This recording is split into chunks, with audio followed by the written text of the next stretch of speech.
Okay, so this is going to be a bit of a tough video to make. So, we're going to be going over 8 potential targets for the New York Rangers to fill in the 2C void left by Ryan Strome and Andrew Kopp. This video is completely assuming that Andrew Kopp and Ryan Strome are gone, and they will not be re-signed no matter what. Now, a little bit of context. This is assuming the Rangers re-sign Tyler Mott and give him a minimum $2 million a year.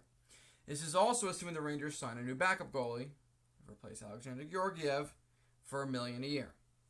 It's also assuming that Ryan Reeves will be the 13th forward next season, Hunt will be the 14th forward, and Jared Tenorti will be the 7th defenseman.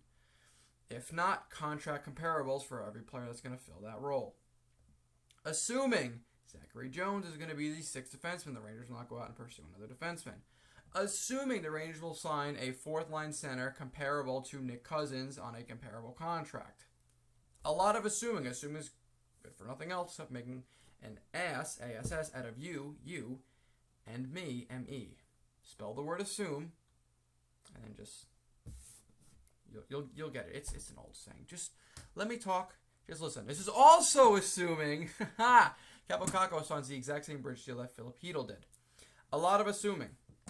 The problem with all is assuming is it leaves the Rangers with $3.7 million in cap space. Really makes you wonder how many of these options I'm about to give you are viable options. The majority of them are UFAs. Psych. There's a few trade targets in there. It's a lot to talk about. Let's just jump right into it. We'll get into the explanation, the reality of who could be got and who cannot in a moment. So, first things first. I'm going to get this one out of the way because I think it's the least likely. Evgeny Malkin.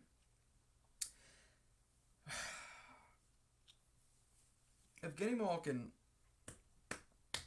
wants to get paid. The Rangers are not going to be able to pay Evgeny Malkin. Now, the only way Evgeny Malkin could fit in with the New York Rangers is, 1, if he takes a massive discount. 2, if him and Artemi Panarin are secretly besties and he just wants to play with his boy. And 3, if the Russian draw to New York is as great as people suggest it is. If all of those work out and he decides he can come on a big discount, Malkin wouldn't be an awful 2C. At the same time, it wouldn't really be a great one. We're going to be using and abusing Evolving Hockey for this one. We're going to take a look at some fantasy stats. Even strength offense, 0.4. Even strength defense, negative 0.6. In other words, Malkin really didn't do a whole lot last season. If anything, he was a net negative overall. Kind of makes you wonder if he's worth $7 million a year, which is probably what he's going to ask for. Now, his goals above replacement was 2.8, not bad. His WAR was 0.5, making him an average player last year. Contrary to all this, Jay Fresh posted this yesterday, or was it 2 days ago? 2 days ago now. Evgeny Malkin apparently didn't have that bad of a season. Meaning he did everything right, the players around him just didn't finish. I do kind of believe that. The Penguins dealt with a gluttony of injuries this season, and oftentimes Malkin's teammates were not of the highest quality. I believe his most consistent line mate was a combination of Zachary Aston-Reese and a bunch of other minor league guys.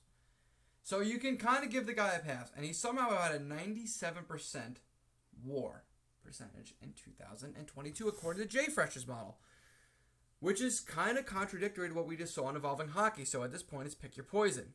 Well, if we look between the lines, average them out, Malkin's probably between a 60 and an 80 WAR. We'll call it that. We'll be fair.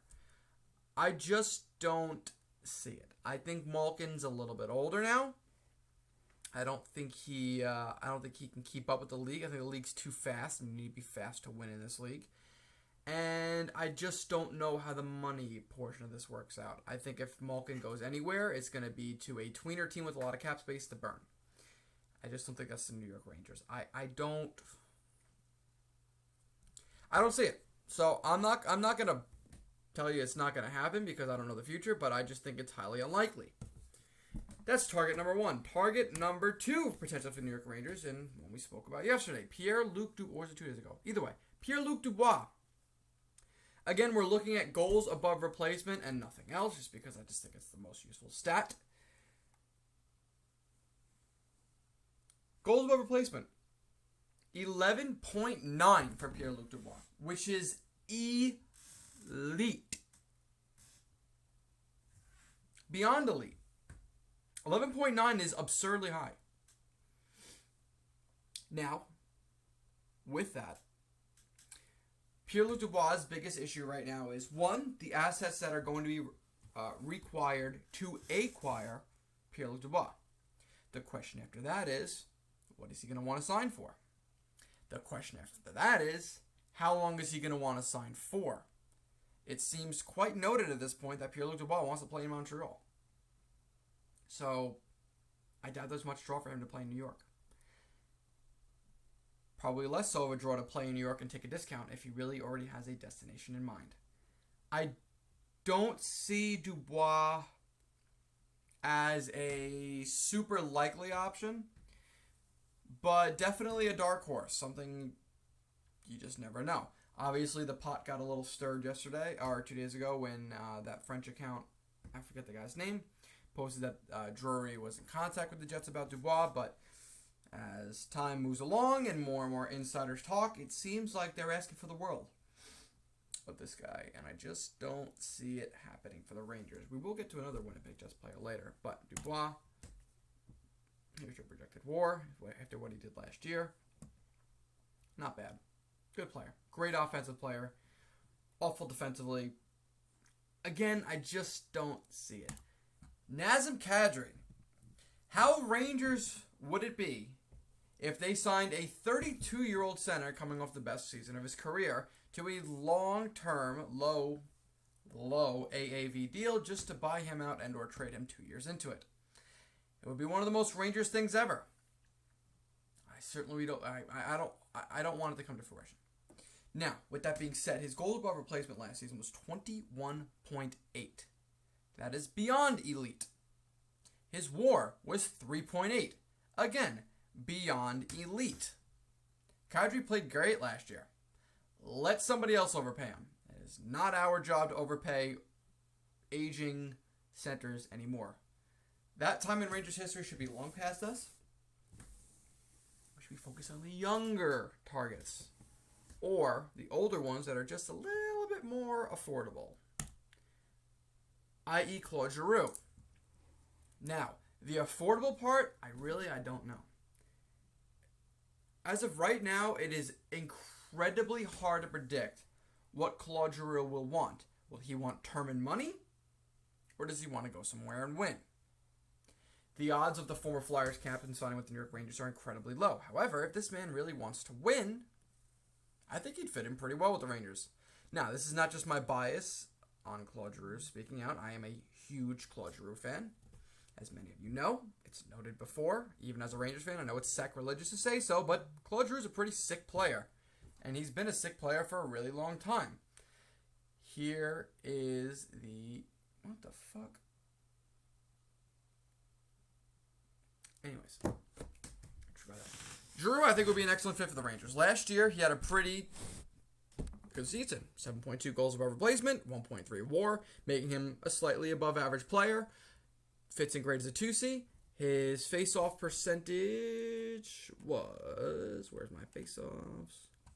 60.3%. Claude Giroux has consistently been an above 50% face-off taker in the league. The Rangers suck at face-offs. If you want your face-off problem fixed right off the rip, and a really good playmaker to put alongside Artemi Panarin, look no further than Claude Giroux. He will be 35 years old. I know I just made the argument of overpaying older players, but considering Claude Giroux is going to be 35 this year, he might consider taking a really low AAV deal in an effort to win. Does he do that with the Rangers? I don't know. He might do it with somebody else. Probably not the Rangers, but a man can dream, and he's a target nonetheless. He's an unrestricted free agent. I'm sure the Rangers will be in contact with his agent as Drury checks in on everybody. Jay Fresh's model on Claude Giroux at the trade deadline was nothing short of elite. The guy does fucking everything. Tell me right now that you would not want this guy on your team. I want you to say those words. Look at yourself in the mirror and say those words. I think anybody would want this guy. It's Claude fucking Giroux. Moving on to target number 5. Paul Stastny. The most economical and possibly safe bet target out there.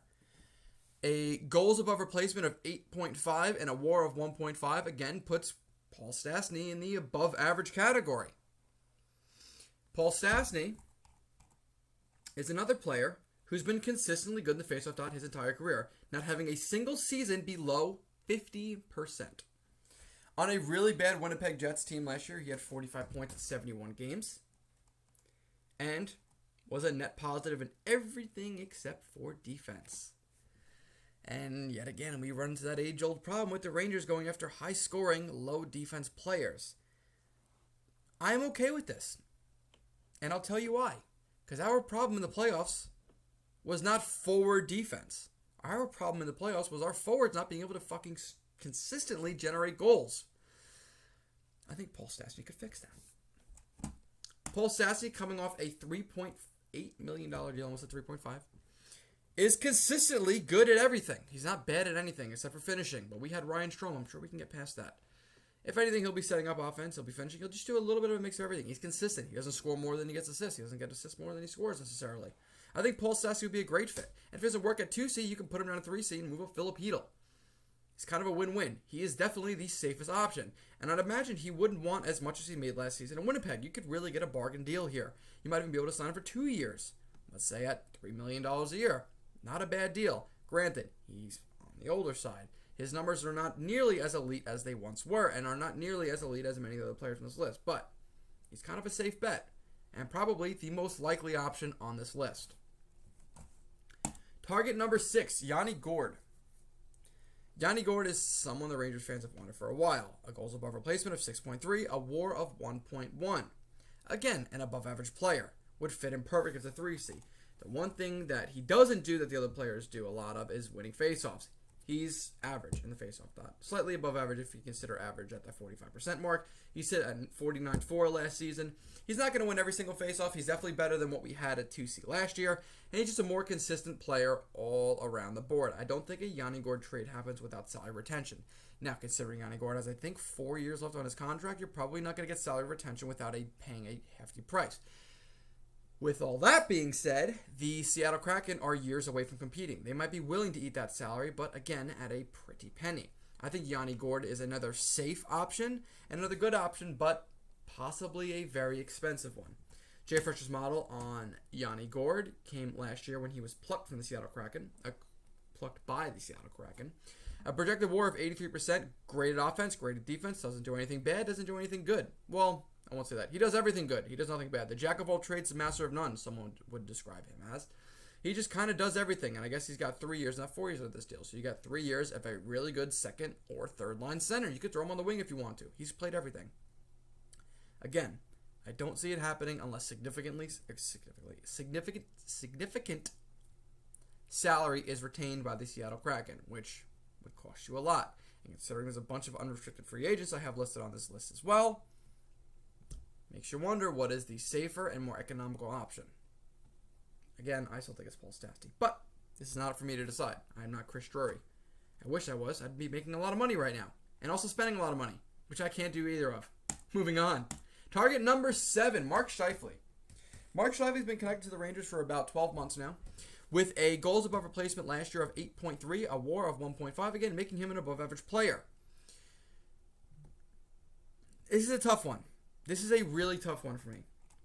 Mark Scheifele is consistent in the faceoff dot. At least he has been the past 3 years. He's gotten better than what he was.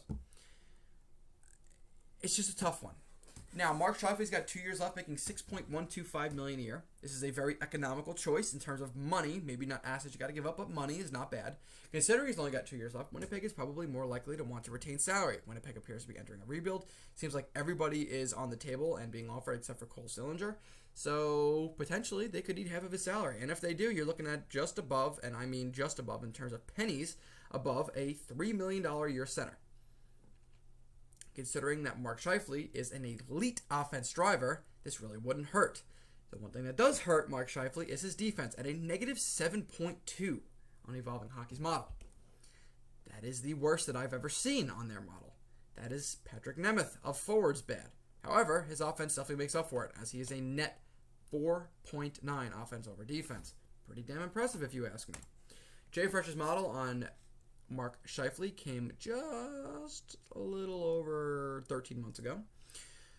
94% even strength offense, 2% defense. Great finisher, great goals per 60, amazing elite assists per 60, primary assists. Doesn't take a whole lot of penalties. I don't know what the QOC and QOT shit means, but that's ranked pretty damn high too, and it's blue, not red, so it must be good. Mark Scheifele would be an excellent addition to the New York Rangers. Again, it comes at a cost. If the Winnipeg Jets can eat half of his salary and you don't have to give up a shit ton of elite young assets, he definitely could be someone the Rangers pursue. I just worry what it might cost you. To tell you the truth, after the way Filipino played in the playoffs, I think it would be safe to not trade Filipino. I'm also kind of against trading Capo Caco unless it is for a player of roughly the same age. We got a thunderstorm right now? Did you hear that? Anyways. Of a roughly similar age and years of control. Capo Caco is not the kind of guy you flip for a 2-year rental, because that's kind of what Scheifele would be. I wouldn't see the Rangers being able to re-sign Mark Scheifele after this 2-year contract. And he's going to want too much damn money. And with Lafreniere and K'Andre Miller's contracts coming up next year. Oh, and Vitaly Kravtsov. Yeah, I just don't see it happening past 2 years. Finally, Vincent Trocheck. Could not really get a consistent JFresh model on Vincent Trocheck, so we'll look at the 88% WAR one. We saw Vincent Trocheck play against us in the playoffs, a goals above replacement of 6.8, a WAR of 1.2. Again, an above-average player, but he comes at a cost. Vincent Trocheck, I believe he's turning 30 or 29. Turning 29. He's going to want probably a 6-year deal. He's probably going to want between $6 and $7 million a year. This is exactly what we strayed away from Ryan Strome and Andrew Kopp for. Strome and Kopp are somewhat comparable. You could argue that Vincent Trocheck is a much better skater, a little bit more consistent offensively and effort-giving. So, I don't know. It's a tough one. I don't really see Vincent Trocheck as a very viable option. I don't really think he wants to take a discount to win. I think he wants to make his damn money and go somewhere where he's going to make that money. I don't know where it is. I just don't see it with the Rangers. But regardless of all that, these are the 8 players that I have offered for you. Players you guys could think about. Who should we acquire? Who could we sign? This, that, or the other thing. My favorite, number one favorite option is Claude Giroux, if we could somehow make him take a discount to come here and play. I think the safest option in the world would be Paul Stastny. I think Paul Stastny is, you can get him in a bargain. I know he's a little bit older, but he kind of just does everything. He's just a safe bet. I think a really cool option would be Yanni Gourde or Mark Scheifele. I just don't see how either one of those things happen. Again, taking a look at the Rangers cap-friendly model I just offered you guys earlier. With only $3.7 million in cap space, a lot of those options are very unlikely to occur, barring some cap circumvention in the way of a player taking a discount, trading someone with any amount of money attached to them, or something in between. I just don't see it happening. Now, next year, our good friend Jacob Trouba, his no movement clause... Oh, I'm sorry. That's 2 years away. Disregard that. We're stuck with him for another 2 years, guys. Never mind. The Rangers don't have an out. The fact of the matter is, next year, we got to re-sign Hedl, Lafreniere, Kravtsov. I'm not really too worried about Blais, K'Andre Miller, and Zach Jones. The year after that, we got to sign Schneider. We have to re-sign Lindgren. And the year after that, Igor Shesterkin is an unrestricted free agent. He's probably going to want a slight raise, considering he just won the Vezina and was a Hart nominee in his second year, or technically third year in the NHL. That is going to be an interesting one. I don't know what the hell the Rangers are going to do. I really don't. I don't think any of us know or could possibly predict what the Rangers are going to do. But what I do know is that the options are out in front of them, and they are the masters of their own fate. And I will put my faith in Chris Drury. As a non-believer in Drury last year, he took us to the Eastern Conference Finals this year. Not bad. What does he do this year? I really don't know. I give you guys my options. Let me hear yours. Comment down below your thoughts on all 8 players I listed. Who do you think is the most likely? Who do you want? And who do you think is the safest? Who do you think is the most dangerous? You guys comment below. I'll see you on the next one. Thanks for watching. Peace.